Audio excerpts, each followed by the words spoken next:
Welcome to the podcast Human Survival 101. Thanks for tuning in. Well, I'm getting to be an old man. I'm in my 73rd year, and I've seen profound changes in the way the world works. When I was a kid, we didn't have computers, and only Dick Tracy had an Apple Watch 69 years early. Back then, life seemed like it would be a dream. Everywhere new gadgets were being hawked, and life was going to be just perfect. And it was all being arranged by science and the new technology. To an 8-year-old looking at comic book and magazine illustrations of my future world, I could have never imagined the world I see today, or that I would be in retirement so urgently concerned about the future of not just my own children, but of the human race. Hey, Mr. Science, I never asked for anything like that.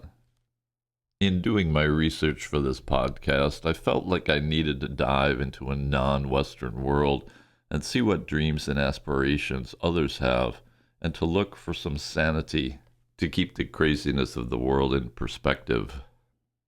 I found a paper by David L. Fixico published in the Indigenous Nations Study Journal that struck a chord with me. He starts out by saying, quote, "Genius and intellectualism have existed and still exist among American Indians." He also points out that historically, such native genius and intellectualism has not been viewed as relevant to mainstream thought. Well, I say that a lot. Well, I believe that this is one of the major pieces that are missing in our solution to the environmental crisis we face.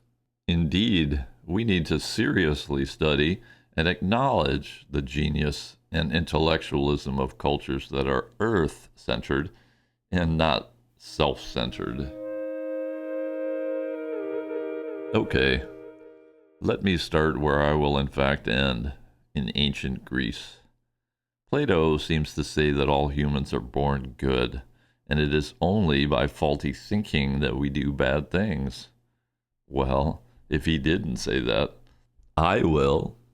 I'd say we need to closely examine our Western thinking in order to solve the riddle, and I have to call it a riddle, of how civilization came to the point of threatening its own existence.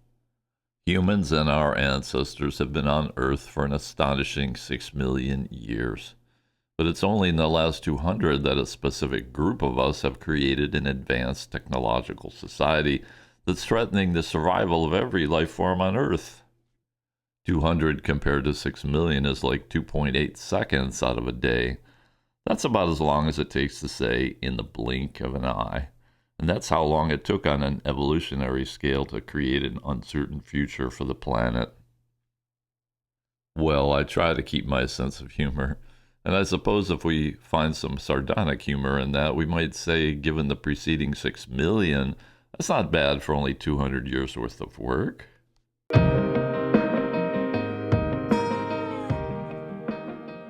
Okay, in my mind, there's a few questions we need to ask. And here they are in no particular order. Is there some way we can codify the difference in the way a Western mind and an indigenous mind works? What clear elements can be identified as the main drivers that brought us to this crisis point? Can we accurately ascribe levels of responsibility for this crisis? And who precisely do I mean when I say the world and we? What are the barriers we face to solving this crisis? And what things have we missed when thinking about solutions to this crisis that could be of help? To that last point, let's touch on a critical element for the future survival of the human race, one that has been virtually left out of the discussion, at least so far, and that is children. If it's not already evident, I have a deep affection for the ideas and energy that comes from American Indian cultures. I've read about the past pre-colonial Indian tribal traditions, which were for adults to observe children, to see what special gifts and natural inclinations they had, and foster those, and the result being ensuring the survival of the tribe. We learned from the Sitting Bull College website that Sitting Bull was a deep thinker from his earliest years. At 14, he showed great bravery, which prompted his father to bestow his own name of Sitting Bull on his son. Still as a youth, Tatanka Iotanka was made a tribal leader and eventually was the first ever head chief of the entire Lakota Sioux Nation. In our society, we encourage small children to play, act, and dream, but rarely beyond the age of 5 when they learn to be students. I can't help but wonder in all these 73 years how many little Sitting Bulls or yellow birds have been missed in our system of education.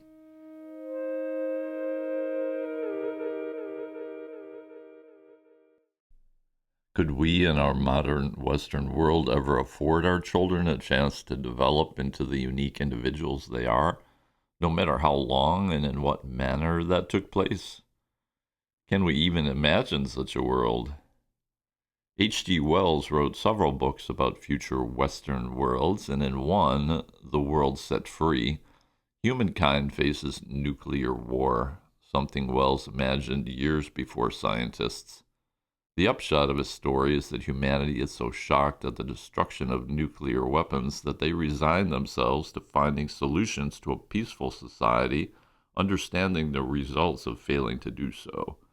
And in the world government that is established, people become free to develop their personalities, and in Wells' imagination, most individuals pursue becoming artists. Quite a fascinating and inspiring vision. Going back again to ancient Greece, the Stoic philosopher Epictetus taught that the highest aspiration of a human is to become a philosopher. And what is the goal of a philosopher? It is to spend your life determining what actions are in accord with nature.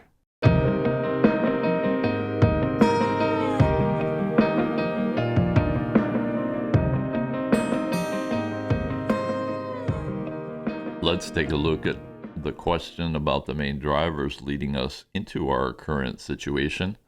And for that, I'd like to invoke the name of Mary Shelley, a brilliant and courageous woman who I believe was the prophet of the modern Western world and who held one of the keys to understanding what we are facing today.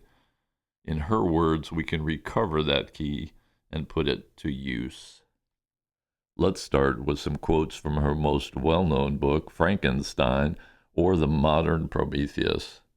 Victor Frankenstein first alludes to his innermost desires when he says, "It was the secrets of heaven and earth I desired to learn."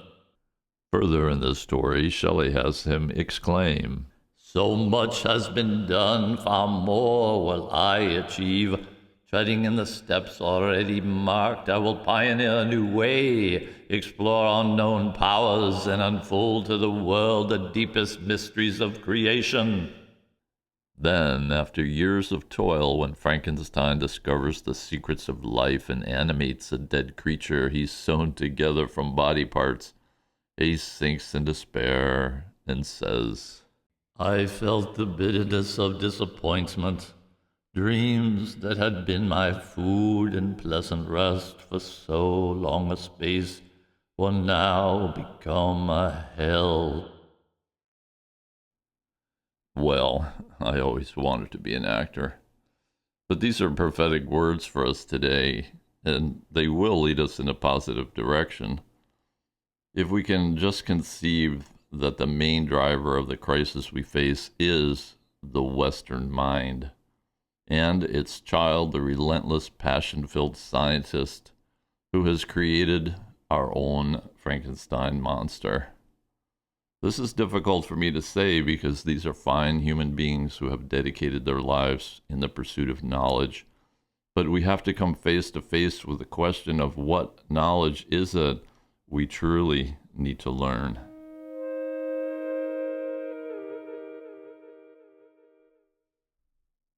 In the effort to find the secrets of life, science and scientists have ventured into every corner of the cosmos, always seeking to go further, always seeking out the power to know. This is a thoroughly Western concept.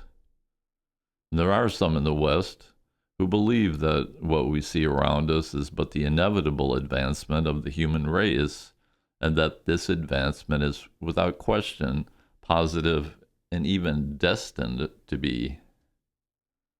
At least one scientist slash anthropologist stated this in a book where he theorized that our techno society would have evolved in exactly the same manner, even if the individuals who had created it had been replaced by those who would have otherwise been born into indigenous societies, and vice versa, taking Proto-Europeans and birthing them in locations where so-called primitive societies had developed. The results would be exactly the same. Well, whatever. There's nothing preordained about what we in the West have created. And since ideas spawn human behavior, we only need to change the ideas that we promote in order to develop a very different world, one that is ideally sane and self-preserving. But the world is increasingly coming under the spell of those who do believe that our techno society is God-given in some way. I'll don my collar here for a moment. We seem to be so high and mighty. But if I may be forgiven the presumption of this statement, no indigenous culture would ever dream of annihilating itself. And if ever such a dream did occur, it would be considered for what it is, a dangerous nightmare. And in that type of society, it could never be actualized. Let's look now at the question that I asked. Just who do I mean when I say we and the world? And while there is debate about what countries make up the Western world, Western peoples make up possibly as little as 16% of the world's population. By contrast, 60% live in Asia. Europe has 10%, Africa 16%. North America is 7.5%, South America 5.5%, and the U.S. is about 4.23%, nearly the same as the world's population of indigenous peoples at 4%. That fact even surprises me. I've been so westified, it's hard to imagine that the U.S. isn't 95% of the world. But you see where I'm going here. This small Western-minded yet aggressive minority has charted the course for the entire planet, taking everyone else along, like it or not.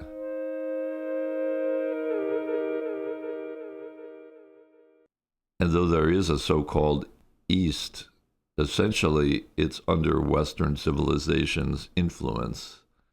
China and India have adopted our technological ways, and their future path lies with Western technology. If things keep going as they are today, virtually the whole world will be the West in another 50, maybe 100 years. And to restate the point, since the Western mind is the main driver of our crisis, none of this bodes well for the survival of humanity. Well, we keep harping on Western civilization, and I must say deservedly so, but let's stop for a moment to make sure we're on the same page and ask, where did Western mind and civilization come from? I don't know if you were taught this in school. It's not mentioned very much today, but it's agreed that the Western mind and Western thought originated in classical ancient Greece. We could give the laundry list of things that come from ancient Greece, from history to philosophy. Western doctors still say the oath of Hippocrates, the Olympic Games, the heroic poetic form, drama. But the most important element for our discussion was the honing in classical Greece of objective thought, logic, and science, which resulted in the quest to observe, objectify, categorize, and create formulations to theoretically describe nature. And here we return to Frankenstein, or to Mary Shelley, for she clearly shows in her character a Western mind with its desire to obtain power, and as it were, use the wings of science to fly up to the heavens and bring back the secret of life.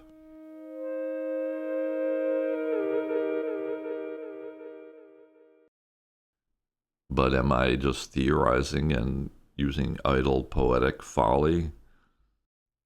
Think for a moment of James Oppenheimer, who was obsessed and worked ceaselessly to develop an atomic weapon, and prophetically, like Shelley's Frankenstein, ended up agonizing over his responsibility in the tragedies created by his work. This leads us again to the question, is it possible to ascribe levels of responsibility for what we face today? If we're honest, we see it's not just the scientists who dreamed up their inventions or modern corporations who injected them into the lives of the masses, but it's also ourselves, so-called free individuals, who have gone along, allowing ourselves to be led or lulled into using those technologies without regard to what effect they might have on ourselves and our future generations. And today we continue to use those technologies with a frightening absence of concern in light of our current situation. This is something of great importance, and it figures very prominently in the question of human survival. Those individuals who keep the machinery of corporate systems running can't help but note our apathy. I believe they are caught up and spiritually incapacitated by their roles as keepers of the techno-financial kingdom, and they certainly seem to have lost their ability to feel human emotions like guilt and shame. What kind of mind would head a corporation that intentionally polluted the atmosphere while having their own internal scientific studies that showed the truth of what they were doing? Rather than becoming angry and calling them monsters, I go back to Plato and look to understand under what circumstances and under what conditions can minds follow such faulty thinking. I believe it's true, though no corporate entity has probably ever pondered it, and why should they when we make it so easy to roll over us, that there are very powerful forces that have been at work to create this out-of-control contraption that is now driving us rather than the other way around. Many of these forces, I believe, are unconscious, and perhaps someone will eventually psychoanalyze the Western mind to discover the roots of its destructive and even suicidal bent. Going further in analyzing the drivers of our crisis, let's note that Western people have been inclined to envision worlds very different from the ones that they see around them. One of the most prolific of these was Thomas Edison, who held nearly 1,100 U.S. patents and over 2,300 patents worldwide. It's hard to imagine one person having that many ideas. It has been said that no matter what a person touches today, it has some relation to Thomas Edison. Of course, there have been many, many others beside him, but he's a quintessential person to look at for our discussion. Edison was a brilliant scientist, and like many other brilliant scientists, exhibited the kind of, shall I say, unbridled and obsessive curiosity that we've described. But the madness that possessed Shelley's character was confined to the pages of a book.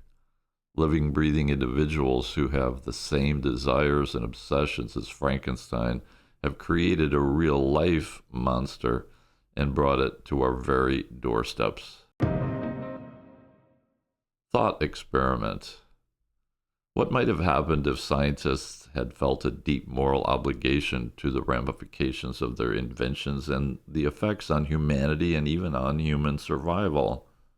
And what if we, as individuals, had been given the opportunity to use our reason to decide the direction of Western technology?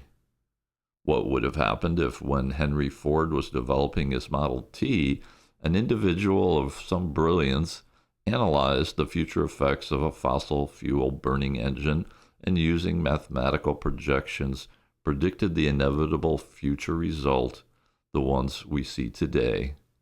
And what if those findings had been broadcast before the Model T even rolled off the assembly line? Would people have rejected this new invention? And what if we had rejected the automobile? What would the world look like today? I'm not sure if I can, to be honest. These are profound questions to ponder because we have already passed beyond the mistakes. Let me say to those who might call this a doomsday mentality, no, it's the voice of reason. And if we can just listen to that voice, we will see, in spite of all the gloomy outlook, there's great hope that we can move in the right direction.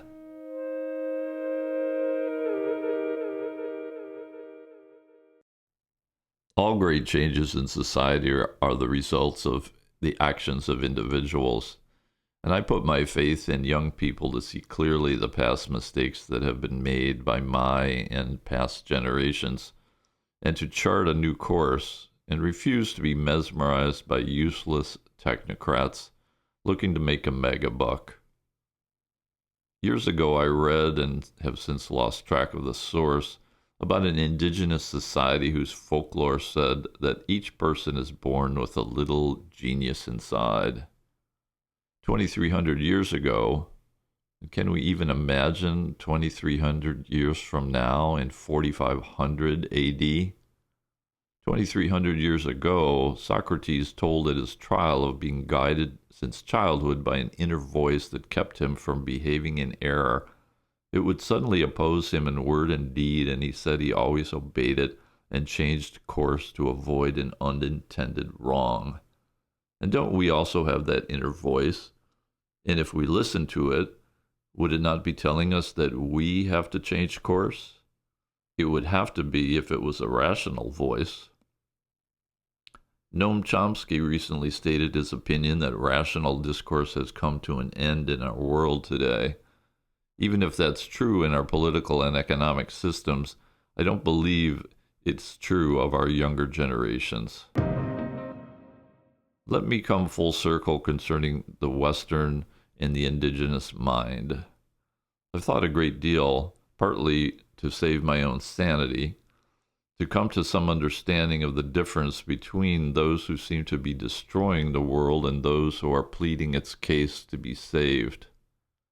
In Western culture, one of the hallmark philosophical statements was made by Descartes in his famous dictum, "I think, therefore I am." I know there's a lot of speculation about the exact meaning of this phrase. It seems to be that he's trying to establish the existence of a thinking self as an unshakable foundation for further philosophical exploration. I can't help but take it in a humorous way as well, and imagine thought creatures who are thinking themselves into existence without bodies or even a cosmos. They just pop up at will. But in a bizarre way, Western man, and I do mean men, seem to act like this.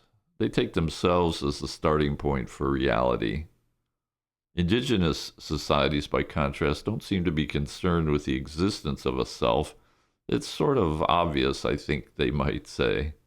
Rather, their focus is mainly on what is outside the self, what's in front of them, before their very eyes, in the cosmos. And in that case, the self is simply a part of the cosmos, and certainly not the center of it.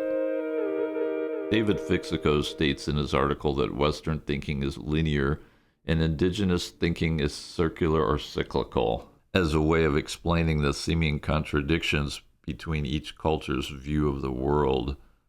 Think the circle of life as opposed to the unending progress moving forward. Linear thinking looks at premise and conclusion, cause and effect, but in nonlinear holistic thinking, cause and effect is not that important of an element. In the Buddhist Flower Garland Sutra, it's stated that the mind of man is incapable of understanding the Buddha nature, aka the cosmos. This stands in stark relief to Western science, where there's an overwhelming desire and belief that the secrets of nature can be discovered and harnessed for men's use. Of course, today, many scientists have come around and are the very ones who are identifying the crisis we face. Certainly, not every scientist has been ignorant of the larger picture, even though they may still pursue objectifying the unobjectifiable. The German rocket scientist Werner von Braun was quoted as saying, "The more that science teaches me, the more I am convinced of the inevitability of God." And interestingly, the Heisenberg principle seems to prove what the Buddhist flower garden repeats 10,000 times, that the cosmos is incomprehensible to man. Heisenberg makes it clear in his principle that there's always something in the universe that man can never discover. The way I have come to understand the working of the Western mind is that it creates what I would call an endogenous reality, that is, a self-referential reality, the one of I think, therefore I am.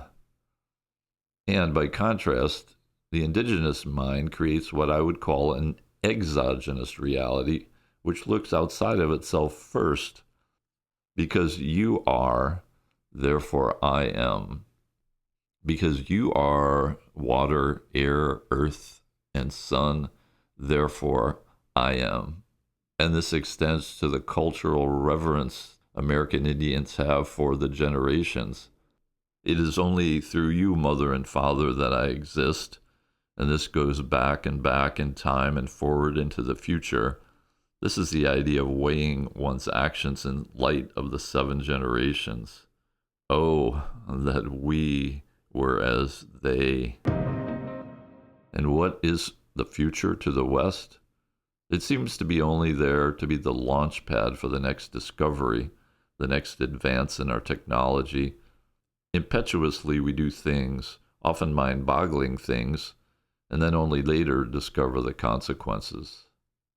There was a brilliant thinker by the name of Ivan Illich who had the audacity to say that human civilization functions best when they travel little faster than the speed of a bicycle. And he analyzed the consequences of urbanization, which created the need for the transportation of individuals to places of employment. Here we come back to Henry Ford and the question of our never having had a chance to decide if the gas-powered automobile was something we wanted to pursue. Certainly we know the answer today is not if we value our planet.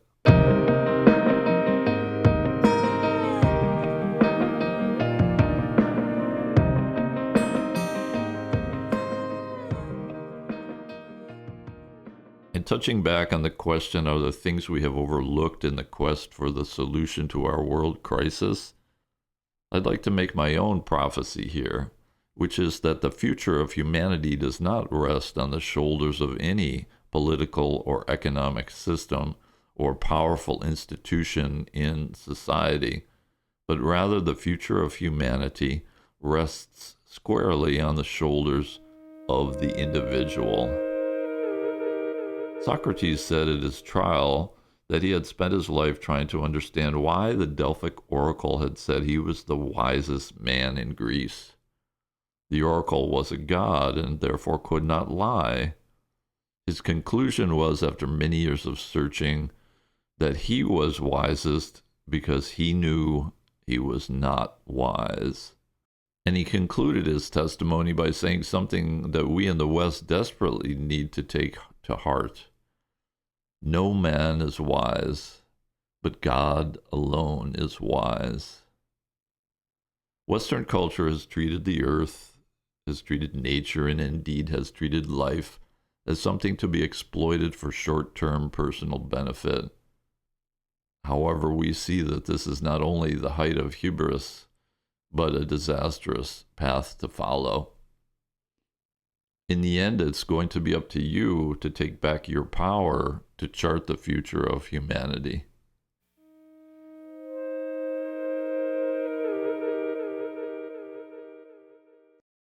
Let me end with a little more Epictetus on this very subject.